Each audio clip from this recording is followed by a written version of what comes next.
Hello મિત્રો, નમસ્કાર. અમારી આ ચેનલ કાનૂન નોલેજમાં તમારું સ્વાગત છે. તો મિત્રો, આજે આપણે ફોરેસ્ટ ભરતી વિશે થોડીક માહિતી લઈને આવ્યા છીએ અને અમુક ચર્ચા જે આપણે વિડીયોમાં કરીશું. તો મિત્રો, વાત કરીએ ફોરેસ્ટ ભરતી વિશે તો એક દીપક રાજાણી દ્વારા એક ટ્વીટ આપવામાં આવ્યું છે, તે પહેલાં આપણે જોઈ લઈએ. તો મિત્રો, ટ્વીટમાં આપણે જોઈએ તો બીડગાર્ડની ફાઇનલ આન્સર કીની તારીખ 15મી જુલાઈ સુધીમાં આવી શકે છે. અને બીજી માહિતી પણ આપેલી છે કે સીસીસીની ફાઇનલ આન્સર કી 17મી જુલાઈ બાદ આવશે, બરાબર. એટલે કે ફોરેસ્ટની આન્સર કી આવશે, ત્યારબાદ સીસીસીની, બરાબર, 17 તારીખે.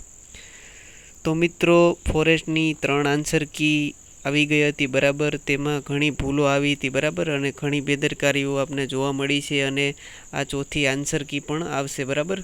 તો મિત્રો, ફોરેસ્ટ ભરતીને નવેમ્બર 2024માં લગભગ 2 વર્ષ પૂર્ણ થશે, બરાબર. તો પણ હજી તેની આન્સર કીના પણ ઠેકાણા નથી.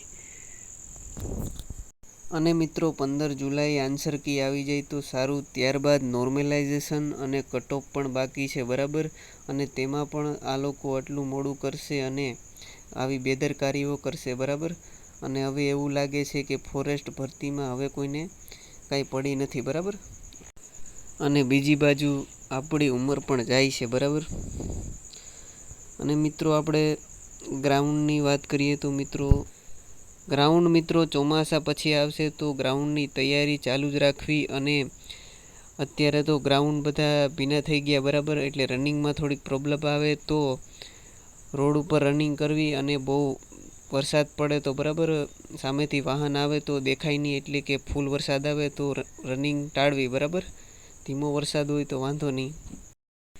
અને ફોરેસ્ટની ગ્રાઉન્ડની રાહ જોતા ઉમેદવારની હાલત મિત્રો કંઈક આવી થઈ ગઈ છે. અને બીજી વાત એ કે મિત્રો, ગુજરાત પોલીસ ભરતી, LRD, PSI અને જે તમે CCCની એક્ઝામ આપી હોય, બરાબર, તો તમે તેમાં સારા માર્ક હોય તો તમારે મેન્સની પ્રિપરેશન પણ કરવી. અને આપણે LRD, PSIની તૈયારી પણ ચાલુ રાખવી, બરાબર. તૈયારી સાવ છોડવી નહીં, બરાબર.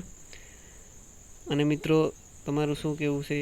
15 જુલાઈએ શું આવી જશે આન્સર કી કે નહીં, બરાબર, તે તમે કોમેન્ટમાં જણાવજો. અને નવા વિદ્યાર્થીઓ હોય, બરાબર, ચેનલમાં, તો ચેનલને સબસ્ક્રાઈબ કરવાનું ભૂલતા નહીં.